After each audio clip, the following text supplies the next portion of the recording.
Welcome to Balancy webinar number 9. Today, we will be diving into the secrets of effective hybrid casual monetization.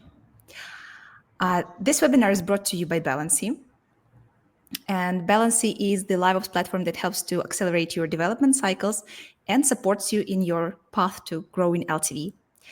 You can read more about the tool and explore use cases on our website, balancy.co. And here with you, me, Yulia, the head of growth at Balancy, my colleague, Michael Hripin, our product owner, and a special guest, Misha Bezverkhy. Misha is the product manager at Quali and the creator of a very cool YouTube channel, Misha About Monetization. If you would like to visit his YouTube channel, I will leave the link in this chat. So just let me copy paste and post it here. And as well, I will share with you Balancy YouTube channel, where you can also find a lot of useful materials on the topic of LiveOps and our platform tutorials. And now let's talk about hybrid casual games. This is why we are here. Hybrid casual games continue to dominate the mobile market by combining the accessibility of hypercasual gameplay, which is easy to master, with the monetization depth of casual and midcore. And today we will discuss how publishers work on this monetization depth with both proven strategies and fresh insights. But first of all, let's dive into the topic and let's explore the market a little bit.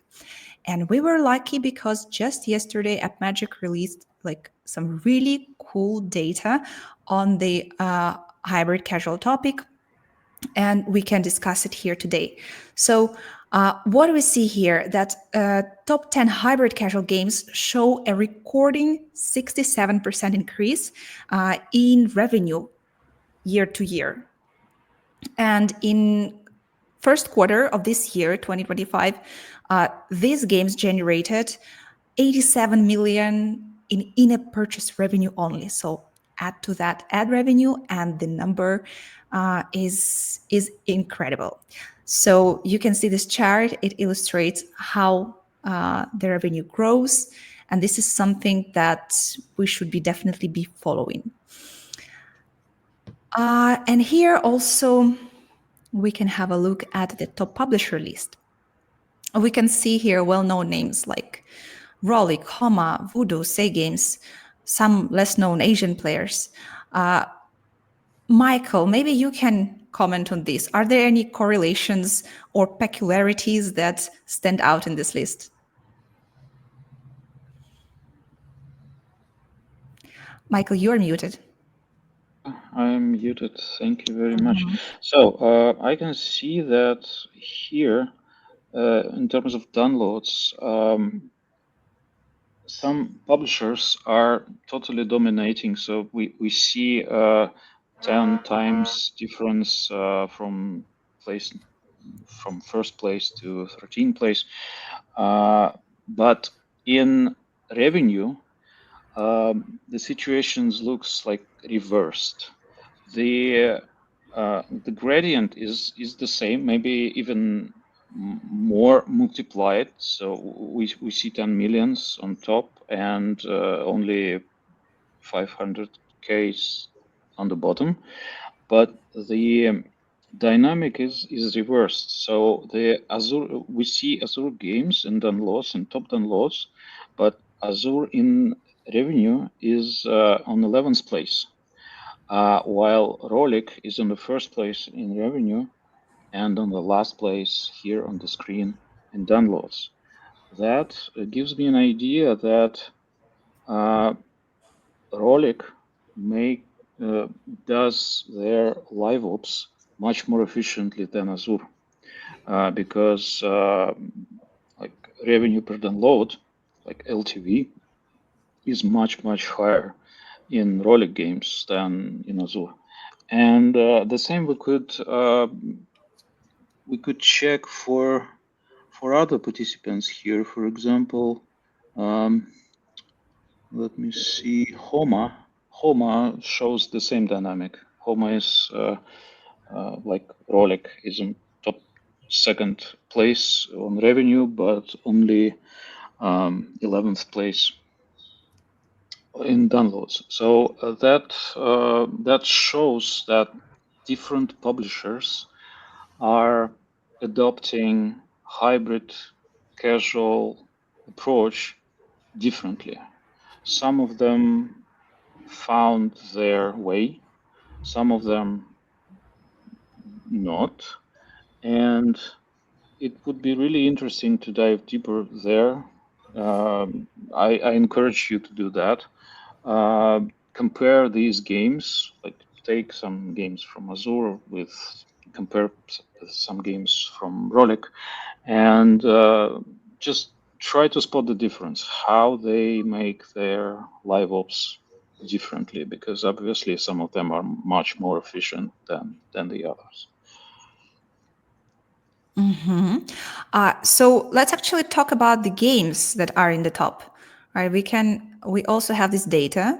So this is the top of the games. I would pay special attention to top crossing games. Of course, these are the most interesting games for us. And yeah, Misha, can you say something about these? Are there any particular mechanics, genres that stand out that catch your attention?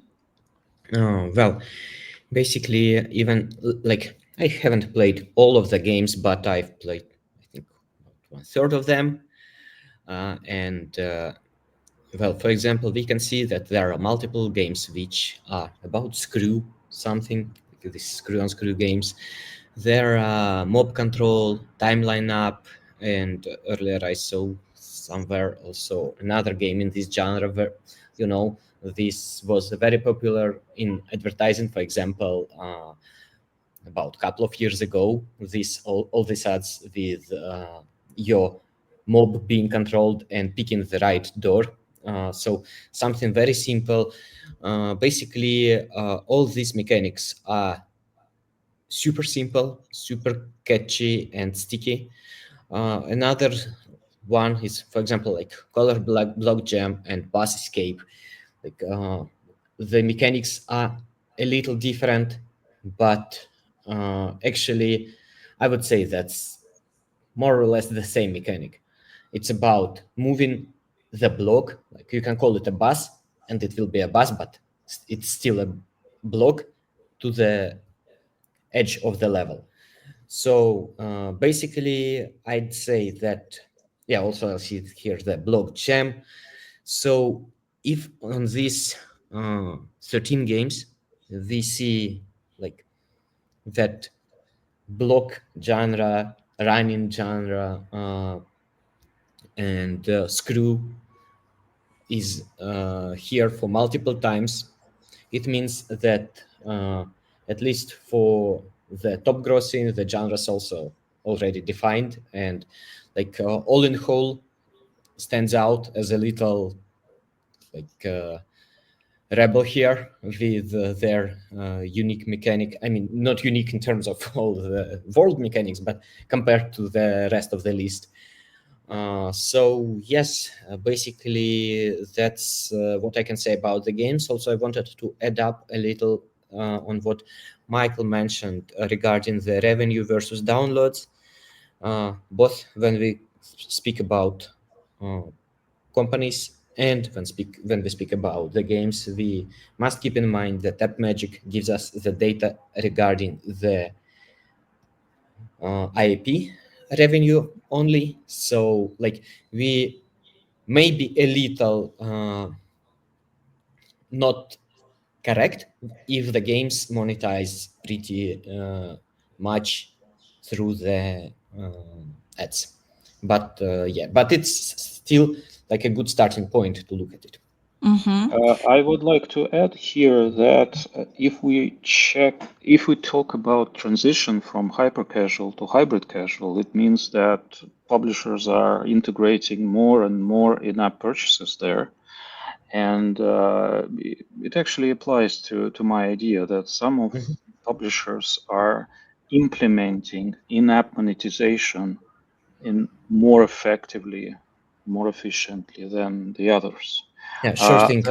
That means that probably Azure makes much more revenue in total because they have tons of downloads which are monetized by ad monetization. So they might be paying less attention to in-app monetization, but for those who implemented in-app monetization effectively, they are in top grossing by in-app revenue, and we see this transition. So we see the example here that it is possible. If you are a hybrid casual game, a hyper casual game, you can for sure implement in-app monetization and be in top grossing here. Yes, I agree with you completely. For example, like if we go here, like number five, mob control by Voodoo. Uh, 4 years ago, I would only associate Voodoo with complete hyper casual, but here it is with top grossing. Yes, 100% on the money. Uh, I would like to also add a little bit of insight from AppMagic themselves. They pay attention to the fact that actually top 10 top grossing games in this list are puzzle games. So puzzle games dominated this list, and they generated around 48% of the total revenue, and not far behind arcade titles, which brought around like 45% of the revenue, thus leaving like very little space for other genres. And if we look at the situation in the dynamic, in the previous years, it was arcade titles that generated most of the revenue. So we can say that we are witnessing the takeover of puzzle games in hybrid casual category. All right, so we've made like an overview of the market. Now let's talk about monetization. Let's try to uh, decode this formula of successful hybrid casual monetization. So, first of all, let's start with definitions. Uh, can we say that hybrid casual games are defined by their monetization model, which is hybrid monetization, and that, for example, if a game earns 40%, let's say, from in-app purchases and 60% from ads, we can call this game a hybrid casual game. Misha, do you agree with this terminology, or would you define it somehow differently? Actually, I wouldn't like to define the hybrid casual through the monetization and especially through proportions of monetization, because as Michael noticed, like different companies implement IAP model differently.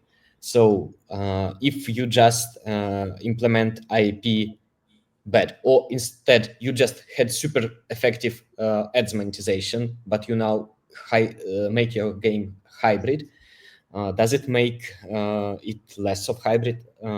I don't think so. We can see different games in the very same genre. For example, Idle Arcade. I checked it about a year ago. Like there was a top game in the genre, Golden Goblins. There was other followers who had very different structure of revenue. Like Golden Goblins, as far as I remember, had about 80 in IAP and 20 in ads. And I don't remember the name of the next game which I compared it to, but they had 30 to 70, so like almost the opposite. But basically, it was the same game. They just monetized differently. Mm-hmm. But I wouldn't say that it is the definition of the hybrid casual.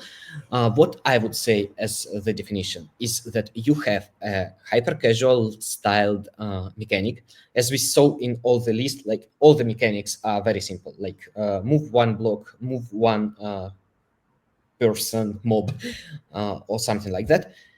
and you add up to it, on top of it you add up some meta gameplay, some meta which usually you earlier saw only in casual games.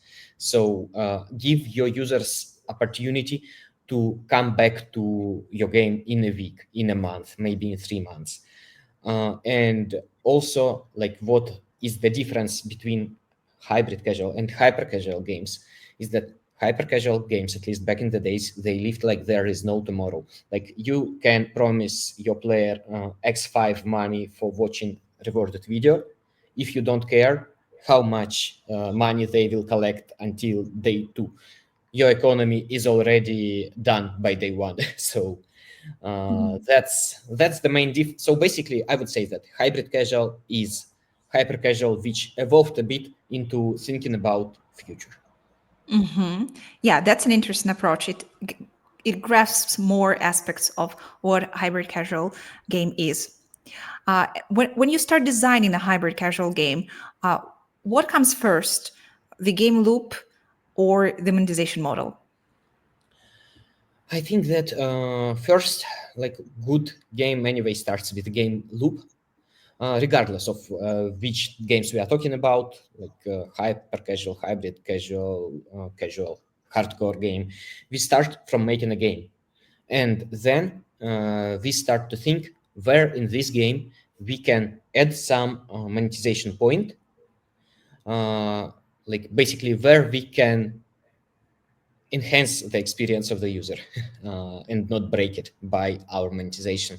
So like, it's like quite a few typical approaches of monetization which we can use, like, I don't know, giving them energy to monetize the playtime, or giving them lives to monetize their failures. So that's what we add. But first, we still need to have the core gameplay. We need to understand why people will play this game, what is interesting about playing this game, and on top of that, we can think what we give to them, like for what we want to get money, and in what form. Is it like money, like ip, or is it just okay for us if they watch recorded videos, which is also money, close to ip but not completely, or it will be just interstitials. So basically we just want to monetize their playtime and make it a little worse by showing them intrusive ads. Hybrid monetization is all about like this combination and balance between ads and in-app purchases. And I suggest that we uh, talk a little bit about how to work with ads and how to work with in-app purchases. And let's start with ads. There are various ad formats available, such as interstitials, rewarded ads, banners. Misha, do you think we should incorporate all these types of ads necessarily in the game? And how do you find the perfect balance of different ad types? I think that you will hear this thing from me a lot today, but how you should find the optimal balance, almost always test it if you can. Like, nothing will answer you better than your own data uh, and finding the trade offs. Other than that, it's all about only general approaches and what we can expect. Uh, so, like, should we incorporate all the ad types? It depends on our genre. Most likely, we should at least try it. But again, it depends on what we are doing. Because, for example, if our game is like idle arcade genre, which I already mentioned, with the board, and actually the if you show more of the board, you win more. You can say that maybe you don't need the banners because they will take some place on the screen, and essentially it will make the user experience worse. And on opposite side, you will get money, but not as much. Speaking about interstitials and rewarded videos, again, like, do we want to push interstitials to the users? Maybe our game is something that will start actually getting money from users who are playing more than 30 days. Like something we want them to be mature. In this case, interstitials are not really bringing too much to us because basically most of users will already quit anyway, and now we just increase the share of users quitting the game. uh, Opposite of that, like if we are making something closer to traditional hyper casual games, like we want to push as much interstitials as possible because we want to for users to pay off. Rewarded videos, how strong is our economy? How are we okay with that, with the fact that for rewarded videos we want the game to be more uh, demanding to players' resources and how well they play. Because, for example, if we add too much of rewarded videos in a game like some board, I don't know, it's board game or like basically like nonogram or Sudoku, if we include too much RV to this, it will make user like for them to work. We will need to make the game tighter, and players will have lower let's say engagement, lower, they will be less happy about how they play the game, they will watch less interstitials. So it's all about the right combination, and keeping in mind that we often talk about trade-offs. So to try any approach is I believe a good idea, but as a developer or a product manager or whoever, you should be ready to the fact that maybe your best approach will be not to include some of these ad sources. And Ad can there formats. be, by the way, can there be a game like without ads? I mean, hybrid casual game, but that refuses completely from ads and just monetizes within a purchase. Is it a realistic scenario? I think technically yes. Most like for example, I've mentioned Golden Goblins. Imagine they don't have their 20% generated by ads, they still would be profitable, I believe. Uh, so technically, such game can exist. Most likely, at some point, any game will benefit from at least some of ads introduction. Moreover, I would say that rewarded videos are, by its nature, closer to IAPs than to other than to interstitials and banners. Hybrid casual game without interstitials and banners, yes, it can exist and it exists in the market. I mentioned Golden Goblins again, at least Speaking about interstitials, what is a good timing to introduce interstitials in your game? in the game. First, Yeah, like the test, yes. like in the first session, in the second session, Yeah, yeah. maybe like what time should Uh, pass until you introduce them? I think that, well, uh, if there is one solid rule, like set in stone, is that don't introduce that before your important tutorial ended. Like users should know what they are doing in the game before they start to be distracted from the game. Second, when you introduce, quite depends on genre. Such games like Perfect Pizza or like Perfect Hotel, they introduce interstitials quite early because, well, the mechanic is very simple. You move your avatar on the hotel or pizza restaurant. Like it's not much you can do. Basically, the whole gameplay is to spend as much time in this game as possible. That's a perfect game for interstitials, and they can introduce it quite early. Other games with more complicated mechanics, they can introduce it later again because people need time just to get used to the game. So you can use just the total playtime which users spend Yes, some games indeed don't show the ads regardless of your playtime, but they don't show it in the first session. Some games don't show it for a few first days or few first hours, like not of your gameplay, but of from the moment of install. So like you can play the whole 2 days like without sleeping, or you can play 5 minutes and you will be introduced the ads on your third day. It's all valid approaches. uh, yeah, some games do it after a few levels completed or few level ups of the character completed. It again everything like that works. If you have a good way for such for the interstitials to be shown, like a good moment, then it also makes sense. Like in puzzle games, it's between levels. Like players already can breath out, take a deep breath, and like meanwhile you are showing them ads. It's not as bad as like I don't know, you play race game and Baba Mm-hmm. like porn site style interstitial appears. It's not what you want. So uh, of course, like it's a very broad answer again. It will depend on your genre.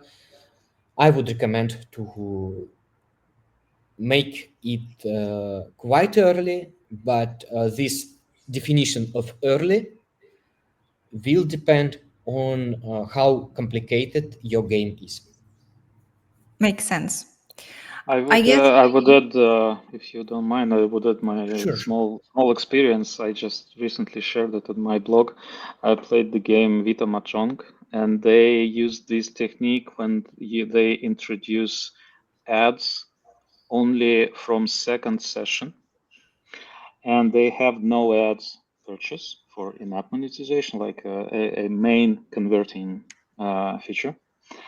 But I was playing the first session for 4 hours. So during these 4 hours, I didn't see any interstitial or any ads at all. But I've seen that they are actively promoting to me to buy no ads, which I didn't believe. Why do I do it? Because there are no ads at all. Hmm. So sometimes these decisions might lead to this like controversial or confusing user experience. So you have to keep in mind Yes, that. yes, that's a good catch. By the way, also I noted during this weekend I noted a very interesting example of how the ads were implemented. It was actually the first game of the top grossing games, like this block puzzle. uh, they introduce the ads after you complete their first super hard level, and it was super hard. Like I spent I think 10 attempts to complete it. Before that I didn't see any interstitial, but after that they became quite intensive. I think that I see them after every level. So yeah, but that's a really interesting like that's a really interesting and nice and thoughtful approach, because they agree to lose some revenue from early users, but they know that they will only introduce interstitials to users who already overcame some challenge. And like if you spend 10 attempts and you have only 5 lives, so like you need to wait. If you spend 10 attempts to complete the level, it means that you are engaged enough, and such little problems as interstitials will not bother you. So that's like an example of good timing. By the way, I started playing this Rollick game today as well. I haven't yet reached the ads because I literally just started. I think I'm on level maybe 10, 13. Still, there are no ads. So I was waiting like, when are they going to appear? Maybe in my next session. Rolik is this, yeah, I'm bad in recognition the name of the publisher. Rolik is this game I'm talking about, right? The Yeah, the first one, the yeah, yeah, top yeah. one, Okay. block That's, block puzzle game. yes, yes, yes. Hmm. Uh, Also, Misha, what is a good timing to introduce in-app purchases? And are there any best practices? I think that basically, well, to introduce the in-app purchases, it depends on the structure of your game again. I think that as in-app purchases are not as like they don't make people quit your game. So basically, if you don't push them to users' faces, like I mean, by push I mean push, like showing Mhm. them like every 30 seconds, buy this, buy that, buy this, buy that. Like it's no problem in introducing it basically right after the tutorial. Some newbie pack which will help you to grow in the like first location of your game or something like that.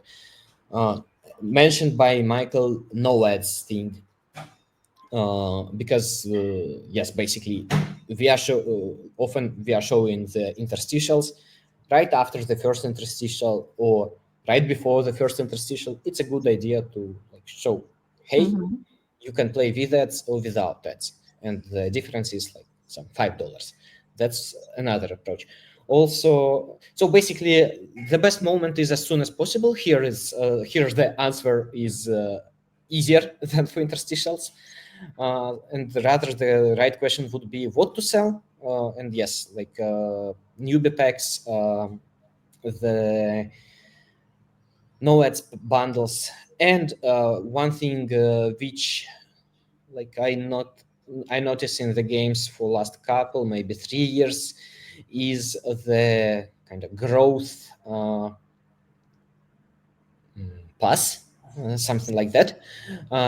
Basically it's like season pass, which I am pretty sure everybody knows what it is. When we give the rewards for people who achieve level, let's say 2, 3, 4, 5 and so on, but we also add the paid opportunity. So like you pay some $5 and you can get even $100 of content is in such bundle or even more. It can be like the most generous bundle in your game, but it like the cool thing about it is that it grows in value the more you play. Basically, like it's considered as the super powerful season pass for one time only. uh, so yes, that's also a nice thing to be introduced in the very beginning of the game. Hmm. And speaking about the no ads that you have mentioned, in many games, this would be the first and sometimes even the only in a purchase available. So let's talk a little bit about it. Mhm. I've collected some examples from Mhm. successful games. These are different implementations of no ads. So I will comment on them because like this, the font is pretty small. So first example is My Perfect Hotel game by Say Games. It arranges no ads into two bundles, and each of them has not only no ads but also additional filler items such as gems, tokens, characters, and the as you see, they offer two pricing options, which, in my opinion, well caters different spenders, like the whales and let's say some more casual spenders. Mhm. Uh, the same thing about Voodoo's mob control. There they have two pricing points, 9.99 and 29.99. So the difference is quite big, and it definitely targets different segments of players. The next one is Hexasword from Lion Studios, and it gives first of all no ads option for 9.99, and is not accompanied by any extra items. So it's just no ads and that's it. Uh, and then we have the second option, the bundle for 12.99, which already has some boosters. And I believe that this, like putting these two bundles together, makes this bundle with filler items a little more attractive, because you have to add just, I don't know, just $3 or €3, and you will get much more stuff. So that's also an idea why you can place several pricing points all together, so players can compare them. And here's also a trick which is used in Hexasword and in some other games. These no ads lasts only 30 days, right? So you purchase it once, but after 30 days, you again start receiving those interstitials. And the same idea, I mean, not the same, but pretty similar idea is in You Bought a Tag by Voodoo. They give a subscription like screen with three options. The first option is play with ads. The second one, play without ads for 4 days, which is quite cheap. And then the third option, remove ads forever, which is the most expensive. So, uh, in general, what do you think about these approaches? And what do you think? Is it a good strategy to limit the time of the no ads bundle? Um, should everyone do it? Well, for Voodoo, right? The last one was Voodoo with Yeah. U-Bot, right? Mhm. I believe that they actually don't limit it. I mean, well, of course, they limit it if they sell it in $2 pack, but the real pack they want to sell is the last Yeah. one, and Yeah. definitely, like, basically, it also serves as the decoy offer. So the only one who sells it for 30 days is Hexasort here. Um, that's interesting.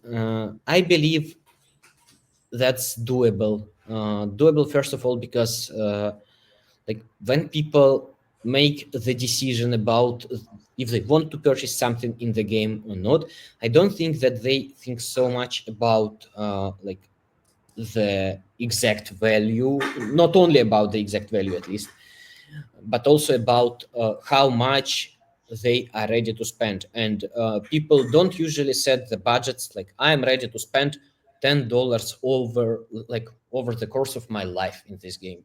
Usually people are saying, okay, I'm spending no more than $20 for games a month, or no more than like $50, whatever people limit themselves on monthly basis often. And with this thing in mind, like it may make sense. And since Hexasort is not a small game with quite high budget, I believe that they tested this approach, that they Mm. didn't lose their conversion. Should everybody do this? I don't think so, again, because it's like your game is not Hexasort, most likely, unless you work in Hexasort. So you may face different approach. Like recently, we also were discussing how we will implement our no-ads offers. And for example, I was insisting that like the best option would be like also to use decoy offers, but for what I would do, like what I would test, would be we can say this. We can speak about the Hexasort as an example. So here I would have no ads bundle as no ads plus 700 coins, and I would sell it for €9. So like basically they already have 700 coins for €9. So like that's another way of implementing the decoy offer. You basically get your normal value, but on top of that, you get rid of ads. That's doable. Like it all depends on what you want to make the decoy offer, because basically for them, definitely no ads, simple no ads is a decoy offer. It's not the one they want to sell. They want to sell the one for €13. It all also depends on what is your optimal price for turning ads off. you can test it. I'm pretty sure that they, like, from their pricing, I'm pretty sure they're super much US focused. like some other games can be focused more on Europe, or even like even less wealthy countries, and like it will turn the basic price at least a little lower. Of course, they can create different segments for pricing and so on. But well, okay, that's another topic. Yeah, that's much different strategies. I can say that one is the ultimate best, and like you show the screenshots not from like games with 50,000 downloads and $300 earned over time. It's all million dollar games. So at least it shows that these approaches are viable and not totally useless. And the rest, like it just shows how much we can make and how much we can focus. That's why I like to work in games, actually. Like we have a large field for experiments. Yeah, that's true. That's true. And you know, sometimes also in the shop, you can see this note: buy anything at all, and your ads will be removed. Do you think Yes, developers are losing money by doing that, or it actually works? I worked in a game which did this. When I worked in Gameloft, we did this. I think that maybe by now, if I developed it now, I would develop it differently, and I would make the specific no ads offer. Uh, but Yeah, so like I believe it can be done. Like at least you can move your lowest purchase from some 2 3 euro Mhm. to the like 5 6 10, even 13, as we see an example of hexasort level. So I don't think that developers who make this lose conversion.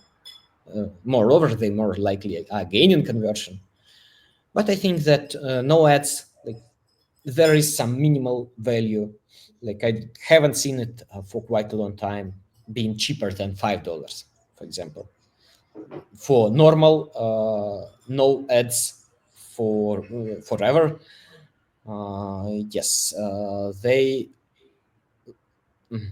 Yeah. So basically, it's your opportunity to sell something simple and clear and understandable for every user, but not for $1, but for five instead, or 10.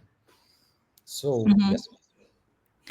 Okay, so we talked about no ads, which is the most obvious sale in a hybrid casual game.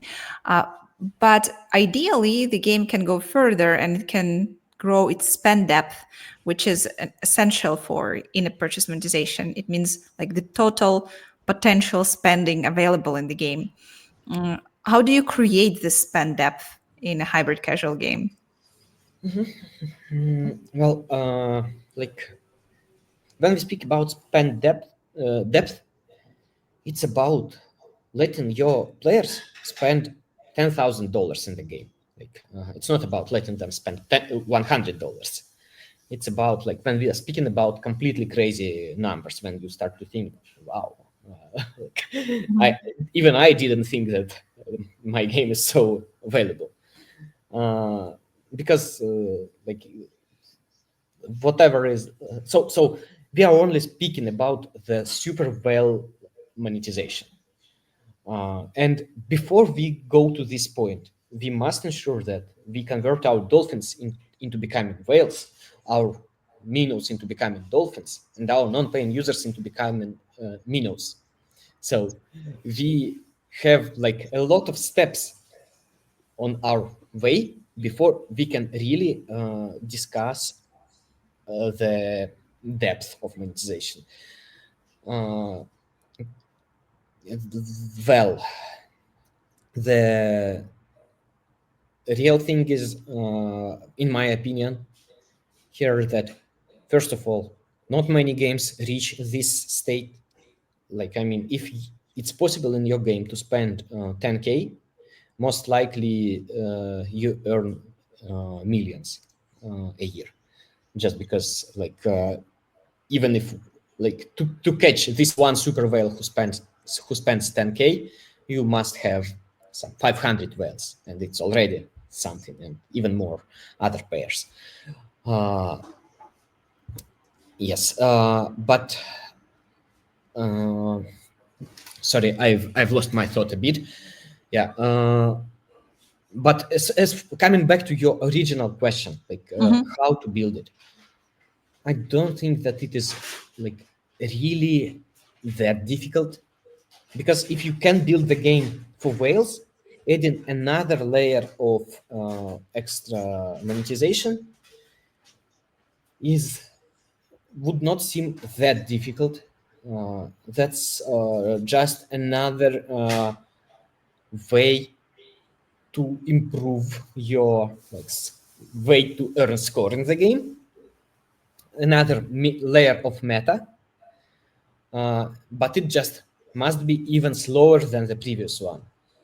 So when I think about it, I don't know if you watched the Vsauce video where the guy Michael explained the value of what it is 52 factorial. And he had some explanation with imagine you go over the Earth on equator and you take a drop of water from the ocean and you start to do it, and so on and so on and so on. And that's what is about the depth of monetization. You add in the layers of meta where the players actually okay, they thought that the game is about uh, going over the earth. No, it's only taking the drop of water.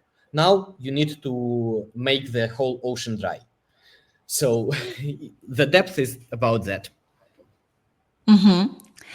Uh, and how do you convert ad-driven players into in a purchase spenders? And should this even be your goal? Well, uh, yes, it should be your goal. I mean, it is a good goal to make people spend money, because uh, basically if they spend money, they are much more likely to spend money again. Even if even if, for example, by paying for your no ads pack, they don't bring you the total LTV of what they would bring you on interstitial, you should take into account that they are now more likely to pay again. But how do you do it? Well, we discussed where we introduce the IPs first, it's one way. Another way is we need to make sure that users who haven't paid yet will get very nice live ops based offers as well, or, or lifetime based offers, like for example when they reach some level. So it's not based on calendar but on their level. uh, as far as I remember, when I started to play Brawl Stars, their welcome offer was providing 98% discount. And I myself did the offers with 98, 99% discount, because I know that if I get some money from the player, from IP, it will pay off in future. Also, of course, it's much easier to do in games. For example, I did it in the game with the collections, and it's when you sell collectible characters. You have thousands of them, they all are similar. It doesn't give you ultimate win button. It's okay to give such 98% discount. If you make the puzzle game and you sell the pack of boosters, well, maybe you should think about such big discounts, because maybe you will like make sure that they will never spend again, and also they will be too bored to play your game because it will become too easy. But overall, give them the value, give them the discount, make sure that it is in right time.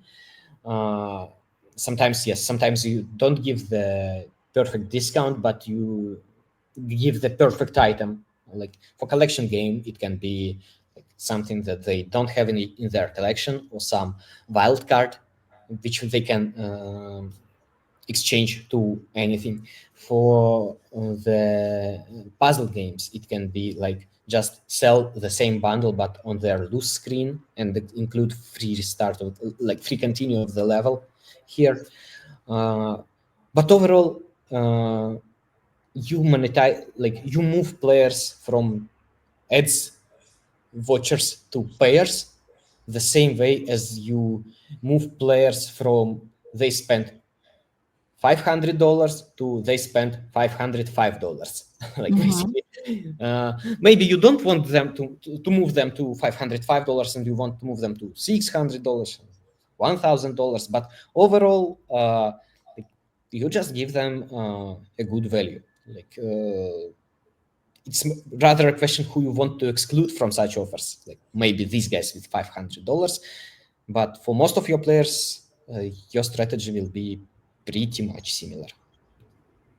Thank you.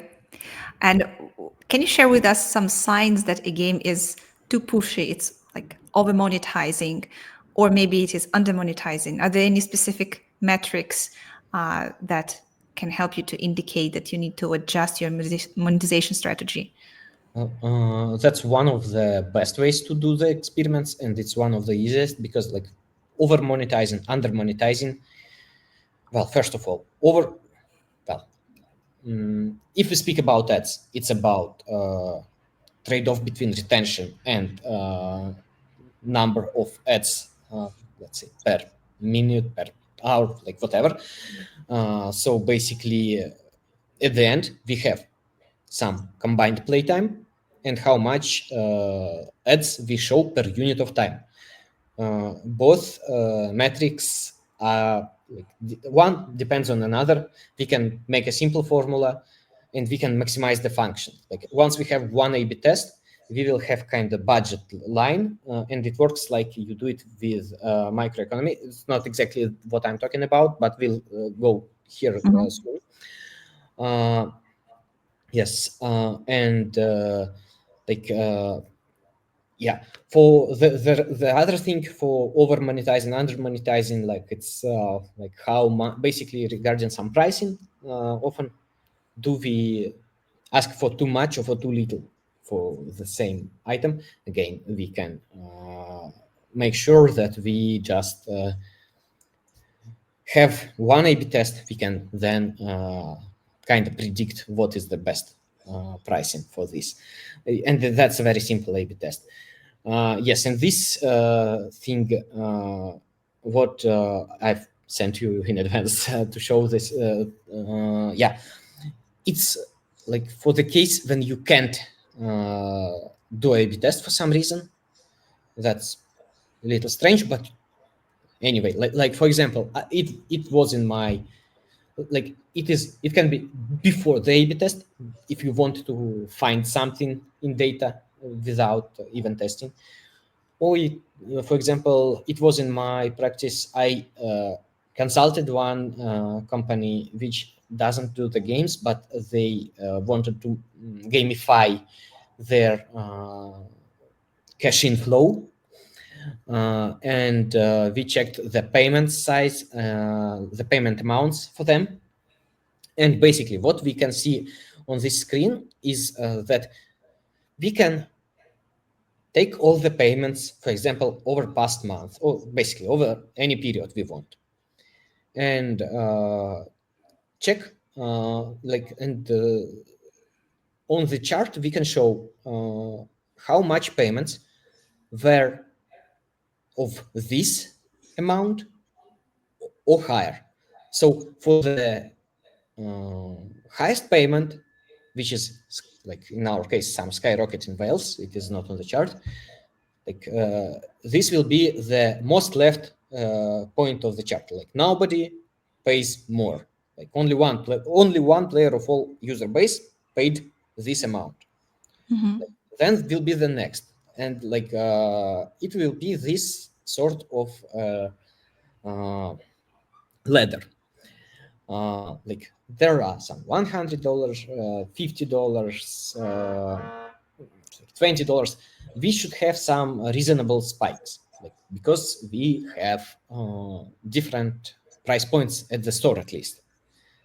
Uh, but if we think about how players pay, like we already spoke about that players pay because not only because they need something in the game, but because they have the budget as well. Like my mental budget for paying, at least some players do this way. uh, I will spend, let's say, $20 for games in this month, and if in my game I have the item for $18 and item for $21, like the player who planned to spend 20 will spend 18. Uh, if I have the very perfect shop and I know everything about my users, I want how much they want to spend, I would reach this perfect shape of red line. Like I tried to draw it like it touches every angle here.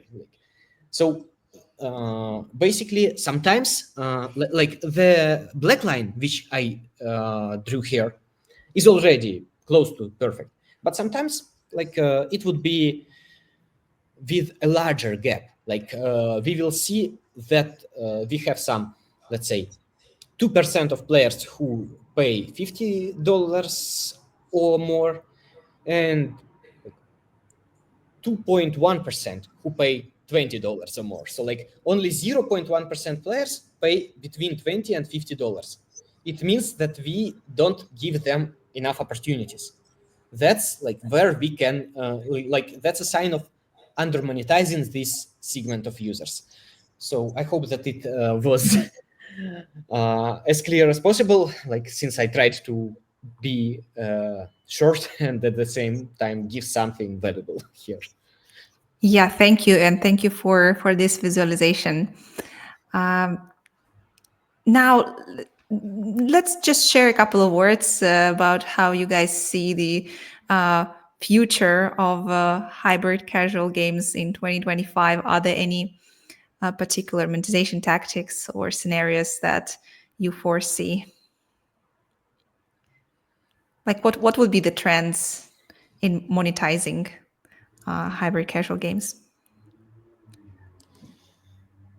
I think that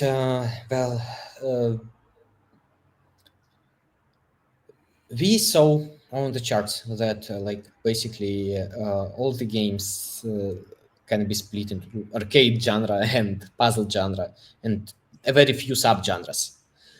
uh, I think it can continue, and also like because everybody everybody can copy from one another, and especially now, like when testing the prototype, at least, oh, well, maybe not testing, but at least creating the prototype is something that I can do, like because of artificial intelligence help. That's what we can expect. Games will become closer to each other in this sense, and that's where like big companies can keep dominating, because they also have some extra, like, it reminds me of what was some, like over past 10 years, like the user acquisition changed in mobile games. If earlier user acquisition manager could affect pretty much how the campaigns will work, they could choose the audience. Like there could be managers who choose the audience right and the managers who choose the audience wrong. Like, and now the difference between them is less and is more and more subtle, because a lot of things go to large black boxes owned by Google or Unity Ads or Iron Source or whoever, Facebook.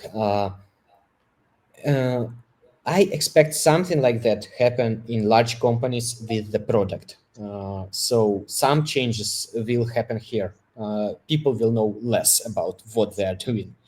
At the same time, in smaller companies, I would expect that people can reproduce success faster and add their own unique vision faster. So something like that. Yeah, actually, what we see is the insane amount of new games released, like every week, every day, and it seems like gaming studios are finding their, let's say, winning formula, winning playbook, and they're just reusing it. So it's not about like creating one fantastic game and like crossing your fingers that it will succeed. Now it's all about the rapid iteration, replicating the monetization tactics from previous successful titles. So this speed of development and replication would be very, very important. So I know that there is this term which many nowadays talk about, templatization. Uh, and Michael, maybe you can tell us and show us some examples of what we mean here. Yeah, sure. The term is about the practice when the developer finds something that works very well in their product. In most cases, it happens with their big hit, which is proven that it works. Then they decompose it into features that could be easily replicated in other products. They try to make them as abstract as possible, so they could be easily put on top of any core gameplay.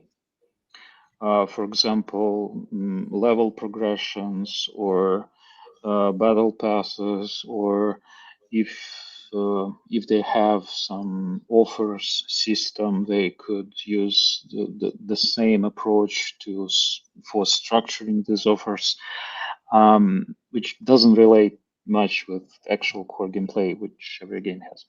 And then they make their own internal libraries of based on these templates.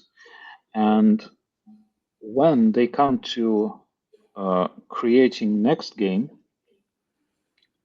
they can easily put on top of the next core that they would like to try uh, all these building blocks from the library, just to quickly fill in the game with all the um, like basic requirements for live ops, let's say. But that leads to the situation that every game in their portfolio start looking the same. So they use the same layouts for shops. They use the same um, battle passes, for example. They actually games start looking just like reskins of the chapter. Of course, they will have different core mechanics uh, inside, but outside on the meta level, everything tends to be like cloned. It looks like they clone themselves. And Which is we have essentially what is happening. yeah, actually, this is actually what's happening. Yeah. Um, we have a few examples here. We could share the screen. I specifically took the games from one publisher, from Hobby, and I took four games randomly from their portfolio. But what we could easily see that in every game they have character with equipment, and equipment system is most likely templatized. So they just it even looks the same from the layout perspective. They just put the same layout into the next game and apply the unique visual style from that game, and it immediately works. Uh, the amount of slots for equipment the same, like six, three on left and three on the right. Uh, the filtering, the visualization of the whole screen is the same. So I imagine that implementing the equipment system in their next level, which they are probably working on right now, uh, was taking like 1 day. They just put this template of the equipment system into the new game and they just reskin it with new art, and that's it, done. Uh, the next example would be like, okay, they have these in only in 2 games, but I didn't check everything from their portfolio, but in four random randomly taken games, two had the same feature, like Lucky Train or Lucky Wheel. um, you can see here that it's the same feature, but with different art style and different items based on the particular game economy. The next example would be uh, for the offers, which I mentioned. They have this one of the early offers that they showing is a 3 day offer when you pay once and you receive three um, 3 packs of items during 3 days after that. Uh, as you can see, the structure is the same. 4 items on the first day, 2 items on the second and third day, and they lay out even almost the same. Of course, there is a different economy in the game, so the amount of items is different, but it's being tuned up really quickly. But the template is obviously the same, and it was just cloned between the games. And the last example would be the skills system, because all these games are about having a character who is leveling up, who is upgrading their skills and putting on more equipment, and you can spend your currency to buy new upgrades. And you can easily see that they just cloned the same system between the games, even visually. Um, so yeah, I think Hobby is enormously like uh, how do you say, like It's a good reference in that yeah, sense. it's a good reference. They have a big portfolio. Almost every game from that portfolio is profitable, like highly profitable, top grossing, and they just proving to themselves that these practices are efficient, and they are doing this now, and they will do it with their next games. So yeah, Maybe you can show how Balancy can be helpful in creating and replicating these tactics. oh, of course. Yes, in Balancy we have the system which helps to create these templates and reuse them across. Let me share the screen. Across the multiple projects that you can manage on the platform. So imagine this is your new game. It's completely empty. You just created this project like a minute ago. Nothing is there. Um, like no game shop, no offers, no items, nothing. But you have these templates. Let's imagine we want to implement the game shop. So we just go to the library, we take the package with Game Shop and we install it.